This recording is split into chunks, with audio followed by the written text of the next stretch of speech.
Good morning, Campbell County. This is Ben Schaefer, and you are tuned into the Preacher Feature today, right here on WLAF 1450.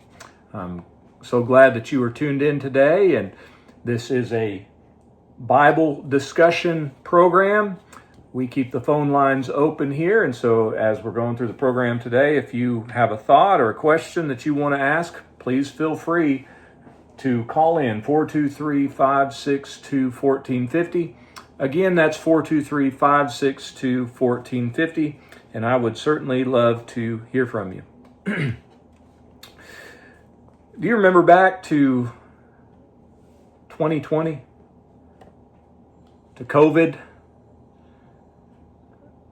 You know, I can remember back during all of that and thinking, and I think I even made the comment to people that I don't know exactly what's happening, but we are going through something very significant in history. Like this is a major historical moment, major changes.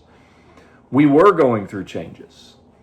And in many ways, COVID and all of the events, the George Floyd killing and then the riots that followed after that, and all of those things that took place in the year 2020, that year was like the culmination of a very serious cultural shift. But that shift had been brewing in this country for years, and it just finally had a chance to reign supreme. Insanity reigned supreme for a while, starting really in the year 2020 and going on for a little while after that. I mean, it was crazy. You remember we had the social distancing? You remember that? You had the masks. You had people needing to work remotely. Remember the sports were being played without fans. The cost of everything went up. You had the vaccines and like the vaccine Nazis that were pushing it on everybody, and you know the virtue signaling that went along with all of these things. Like this made you a good person by abiding within the insanity of that whole situation. And it's crazy. You look back on it, it's like, it's crazy. But one of the things that I remember during that period of time, and you would hear this expression all the time, is this is the new normal. You remember that? This is the new normal. You just got to get used to it. This is the new normal. And thankfully, some of those really crazy things, like the wearing of masks, even the pushing of the vaccine, obviously the social distancing went away eventually. Like, not all of that was the new normal, but what is true is that moment and these events of history, they did usher in a new normal within our culture. And some of the effects are still with us. We have inflation today that is beyond control. You know, it's amazing. Things just keep going up and up and up and up. And people keep spending money, and it's like, this is crazy. I don't see a way in which that's going to come back down any remarkable way of what it was pre-COVID.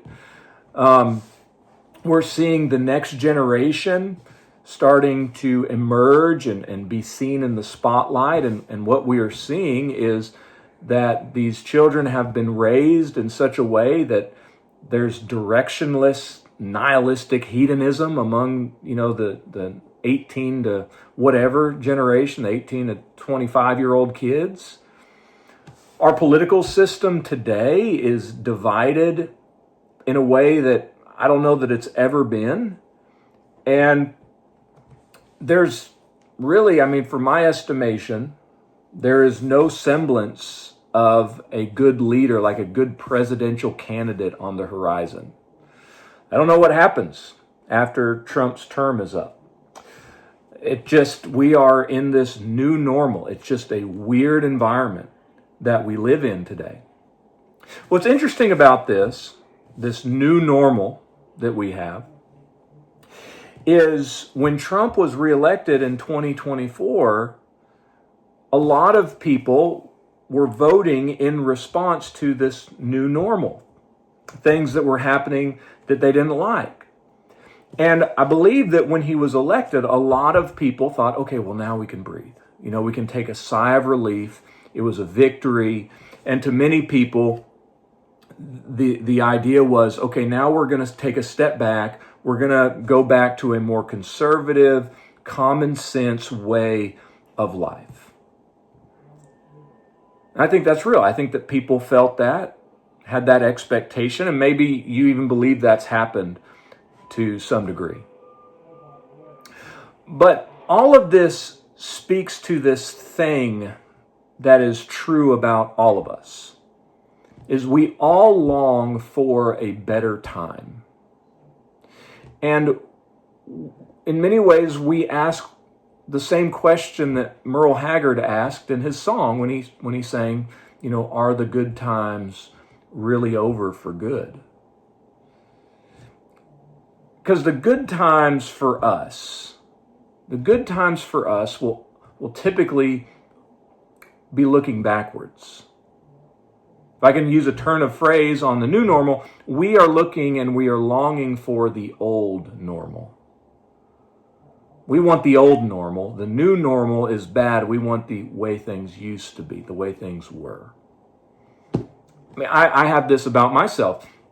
Our family will get together and we'll watch a movie together, and I love the movies from the 90s and the 2000s, and I will insist that those are the greatest movies. That was the greatest time.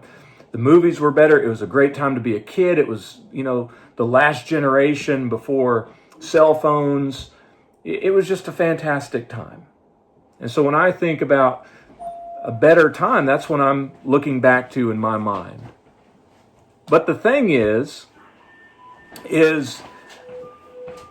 I can look at that same time objectively and realize, okay, while it was maybe better than what it is now, there were all sorts of evil things in the 90s and the early 2000s. I mean, that was the era, that was the time period where gangster rap became mainstream, and it influenced our culture in a tremendous and unfortunate way. And same with like the depressing grunge rock movement that turned a bunch of young people into depressed nihilists. I mean, there were terrible things in the 90s and in the 2000s. And so when I think about going back to a better time, I might be looking to a time that was better than maybe today, but was it really good? Was it really good? And that's the way it's always been. It's always been that way for the history of our country. And in many ways, the entire history of the world. When the settlers came over here, the pilgrims came over here, their idea towards government was this, that God has established an order to which society should conform. So it was very submissive to government. But then it moved, and the mind went to this, that individuals possess God-given rights that government should protect. So even, with this country, when pilgrims started coming over here, there was a progression of thought, progression of mind. Now, conservative, talk show hosts and those sorts of people, now when they talk about what they want to go back to and what they want to conserve, they want to go back and conserve that rugged individualism. That's what it means to be an American, the rugged individualism. We're not people who submit to government. We are people who believe that government is there to protect our rights. And my point is not to say, what's right about this stuff. My point is to say, we cry out for a better society, but we're not crying out for a society that is actually good. We're crying out for a society that is familiar. We are crying out to what made us feel good in the past. The Bible illustrates this in a remarkable way in the history of the nation of Israel. David was the king that, serves as the benchmark. He serves as the standard that God has in mind for all future kings that would follow him. He was a great king. But what we see when we read about him, when we learn about him, is his greatness came through his respect and his submission to God and God's law. Obviously, David sinned, but David repented, and he loved God. He loved his word. He wasn't perfect. But like I said, his reign serves as the standard that the rest of the kings of Judah are measured against. Now, David's reign is marked by physical prosperity, but that's not the emphasis. That's not the point. That's not the focus that God has. The focus that God has and the things that makes David such a good king is that David was focused on driving out the adversaries out of the land, destroying the Philistines and the Amalekites, removing the idolatrous influences, taking the land, establishing the theocracy that regarded God as holy. David was great as a king because of his spiritual mind, his spiritual focus. Now, Solomon, he inherits this nation, and at first, Solomon does great. He's like the wisest king that ever reigned. His kingdom is marked by great physical prosperity. Solomon has more gold than anyone could even imagine. He had golden shields, which wonder would those even be beneficial in a battle? But it was just, gold was so plentiful that everything was just overlaid with gold. It was probably the most prosperous nation that's ever existed. He built the temple. But here's the thing about Solomon. Solomon was progressive in his thinking. He was liberal in his mind to foreign gods. And he married foreign wives, and in his later years, his wives turned him away from the God of Israel and towards those idols, towards these foreign gods. And he builds them places of worship, and he turns himself over to that worship to some degree. And from that point on, the nation of Israel is going to struggle and have serious problems with idolatry. In the southern kingdom of Judah, you have both good kings, you have bad kings. And basically what happens is, after Solomon, Judah gets progressively worse until a king stands up and says, hold on now, hold on. He tries to do the right things.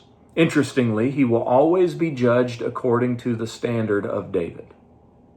He did not do like David, or he did do like David. But what's so fascinating is, as these kings, these bad kings, brought Judah further and further and further into idolatry,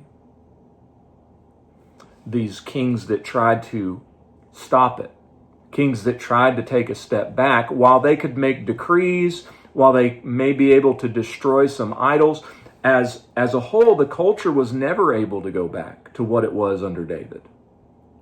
They went back to a time that maybe was less filled with idolatry, but idolatry was still there. Even though they were taking a step backwards, even though they were conservative, so to speak, they're not going back to the original. They're not going back to the standard. They're going back to something that's just not as bad. Well, hello, Maggie. How are you? So, all of my point here is not to really talk about America. My goal is not to save this nation, get us all to wake up about this nation. If that is a byproduct of what we're talking about, fine and good. That's not my goal today. I bring all of this up because it's true. I don't think anybody can deny what I'm saying. But my emphasis and my focus today, again, it's not on America, it's on religion. It's on religion. Because what happens to the culture of America or any other nation, the nation of Israel or whatever, the same thing happens to Christianity, the true religion of God. The New Testament, the 27 books from Matthew to Revelation, these books are the standard for the Christian religion. They're the standard. And when you read through them, and especially when you get into the book of Acts, when the church is established, when this new religion that Jesus died for is set in motion and is beginning to be practiced, it's obvious that the church has problems early on. There are people that are creeping into this religion and they would make changes to it. There's sin that creeps into it. There's problems. But in spite of those problems, what the New Testament shows us clearly is that there was one message that this church was teaching. There was one way in which the church was worshiping. There was one way in which people were receiving salvation. And there was one church. There were not 50 different options that you can choose that appealed to you. There was one church. That is the origin of Christianity. The Christian religion was established, and as it was established, there was one message, there was one church, there was one way to worship, and there was one way to receive salvation. But over time, there were changes. I would say, the church has basically existed for about 2,000 years. The Christian religion, I'm equating those things, the church and the Christian religion, I'm equating those things. Existed for 2,000 years, and there have been about 2,000 years worth of changes that men have tried to make to the Christian religion. They've drifted away from the standard. And this shouldn't be surprising to anyone. It wasn't surprising to God. God inspired Paul to preach about this in Acts chapter 20 when Paul is speaking to the Ephesian elders. He says, there's going to be wolves in sheep's clothing that arise from within you and steal away or take away some of the flock. He talks about it in 1 Timothy chapter 4. He talks about it in 2 Timothy chapter 4 about the falling away. There was going to be a falling away. There was going to be changes. And once the apostles died and there was not this earthly group of people that could be appealed to for authority, and the church began to be completely governed by the New Testament, it was a ripe environment for changes to come in, opinions to be pushed. And very early on, 1st century, 2nd century, changes were brought in to the Christian religion.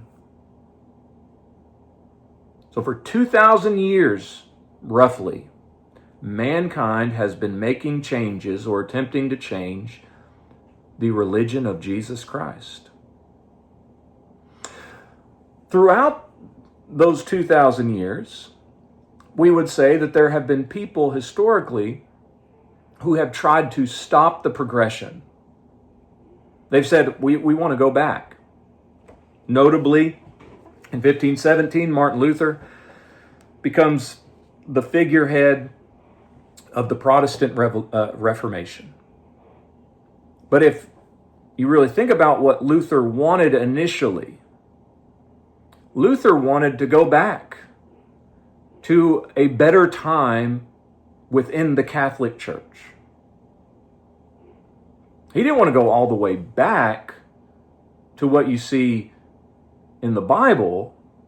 He wants to go to a different time within the Catholic Church. But we don't have to go back to the Protestant Reformation and make these points. We can just look at things that are going on today. See, Luther wanted to go back to things that were familiar. He didn't want to go back to the standard. He wanted to go back to things that were familiar. And that's the same thing with people today. There's a lot of bickering and arguing that goes on between the non-denominational megachurch movement in this world that has, stadium seating and 50,000 people, like the Church of the Highlands. And people complain about it and they bicker about it and they say, well, this isn't reverent. This isn't good. God wouldn't be pleased with the things that they are doing in these churches. There's too many gimmicks. There's too much, stupid symbolism and those sorts of things. And so people are saying, well, that's not biblical. But for so many of those people, is that what they're actually concerned with? Are they concerned with whether or not things are being done biblically?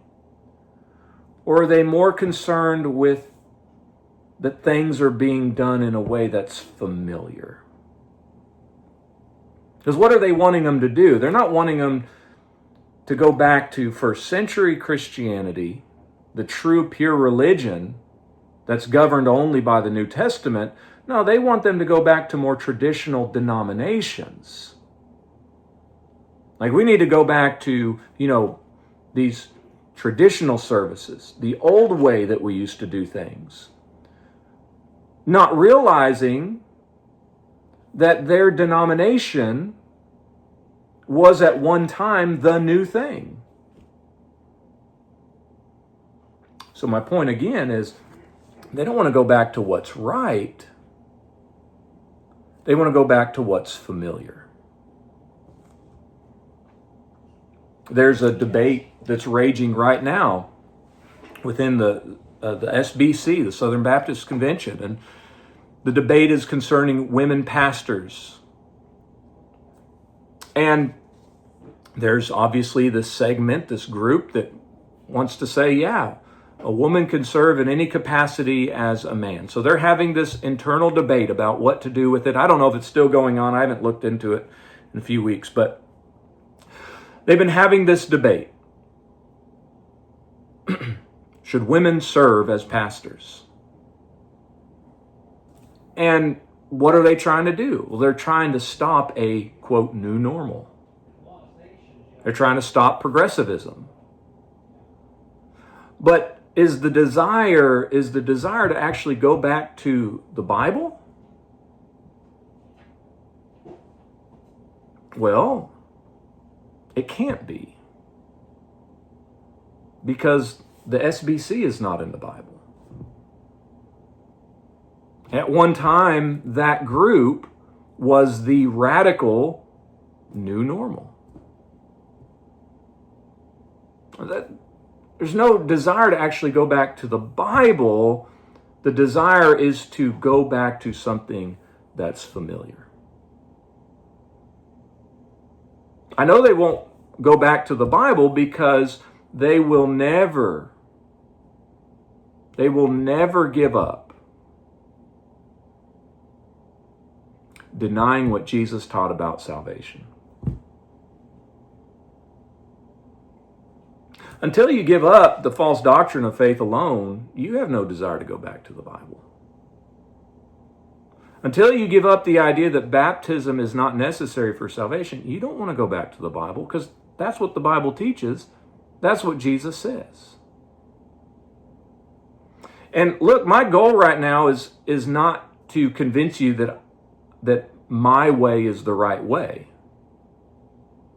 My goal is to tell you and to reaffirm to myself that the Lord's way is right. And only His way is right. Your way may be less liberal than another, but your way is not the Lord's way. Your way might be more respectful than another, but it's not the Lord's way. And who are we to influence people to our way if the Lord has a way and He has invited people to His way? So what are we talking about here? Well, we're talking about what it means to truly submit, fully submit to Jesus. And part of that is realizing I got to quit having this desire to go back to what is familiar and be fully committed to going back to what is right, to what Jesus said. Full submission to Jesus really, it truly and necessarily means rejecting man-made traditions. And it doesn't matter how old they are. Full submission to Jesus means going back to the Bible and using that and that only as your guide, as your authority in religious matters. Colossians 3:17 says, whatever you do in word or deed, do all in the name of the Lord Jesus. That's talking about doing things by His authority. Well, the Bible is what Jesus has authorized. The New Testament is the authority for for the Christian religion. Everything that I do needs to be according to that. The Scripture makes men complete, thoroughly furnished unto every good work. 2 Timothy 3:16 and 17. If it's not in the Bible, it's not necessary to do a good work. I can't find a single denomination in the Bible. Therefore, denominations are not necessary for good works. They're additions by men. And one denomination may be a little bit more conservative than the other, but that doesn't matter. We're not trying to go back to what's familiar. We're trying to go back to what is right. Full submission to Jesus means that we listen to Him and only Him regarding the things that we need to do religiously. That means, how do I worship God? Is there a standard for worship? And there is. It's in the New Testament. How do I receive salvation? Well, does Jesus tell people what to do in order to be saved? He sure does. Jesus says, he that believes and is baptized shall be saved. Full submission to the Lord means going back to Him, disregarding what your pastor is saying or whoever is speaking if they are contradicting what Jesus taught. We're not trying to go back to what's familiar. We're trying to go back to what is right.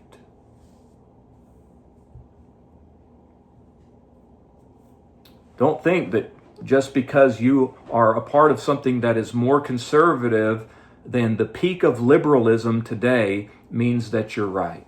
It just means that you're comfortable in what you are. There is a need for every person to go back to the New Testament, to go back to the words of Jesus, and to submit completely to Him and only to Him. Only He is Lord. Only He has the power to purchase a church with His blood. Only He has the power to save. Listen to Him. and submit fully to Him. Thank you so much for tuning into the Preacher Feature. Lord willing, we will be back here next week.